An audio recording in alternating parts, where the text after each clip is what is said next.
किसी ने बड़े कमाल की बात कही है कि दुनिया में सबसे तेज़ रफ्तार दुआओं की होती है। वो जुबां पर आती है और ऊपर वाले तक पहुंच जाती है। नमस्ते दोस्तों, मेरा नाम सुशीला है। आज आपके लिए एक कहानी लेकर आई हूँ राजा की। एक राजा होता है, उसकी सुबह उठने की आदत थी। सुबह उठते ही वो रोज़ मंदिर जाया करता था। मंदिर जब वो जाता था तो भगवान से प्रार्थना करने के बाद जब वो वापस लौटता था, सीढ़ियों पर बैठ जाता था।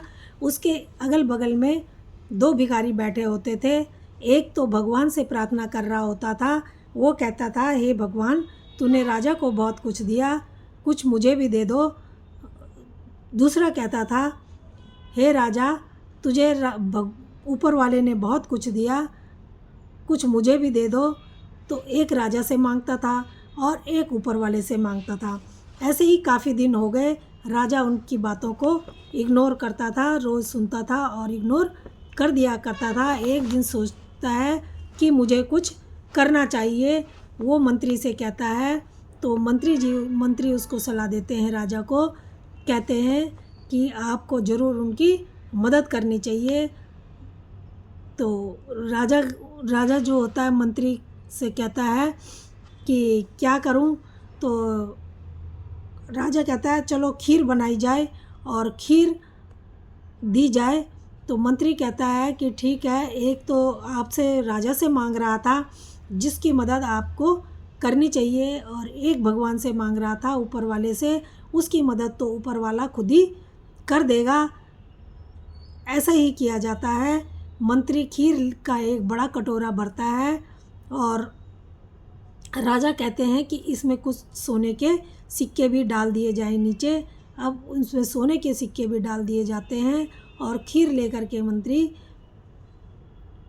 जो राजा से मांग रहे थे भिखारी, उसके पास जाता है और उसको खीर देकर कहता है कि ये आपके लिए राजा ने भेजा है।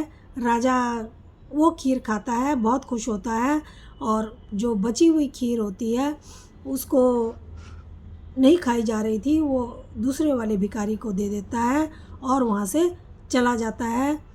अब जब वो दूसरा भिखारी होता है वो खीर खाता है, खीर ख़त्म होती है, नीचे सोने के सिक्के पड़े होते हैं।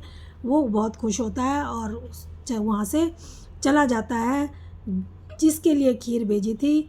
राजा दूसरे दिन जाता है तो वहाँ पर उसको बैठा हुआ पाता है, लेकिन दूसरा वाला वहाँ पर नहीं होता। राजा पूछता है कि खीर भेजी थी, कैसी थी। वो कहता है कि खीर बहुत अच्छी थी, बहुत मज़ा आया। राजा ने कहा, वाकई उसकी मदद ऊपर वाले ने की। अगर तुम पूरी खीर खाते तो तुम्हारी भी मदद हो जाती। उसके नीचे सोने के सिक्के थे जो उसे मिल गए हैं, और जो दिल से दुआ मांग करता है उसकी दुआ ऊपर वाला एक दिन ज़रूर सुनता है। तो दोस्तों, ये कहानी कैसी लगी? अगर अच्छी लगी हो तो प्लीज़ लाइक और सब्सक्राइब ज़रूर करना। धन्यवाद।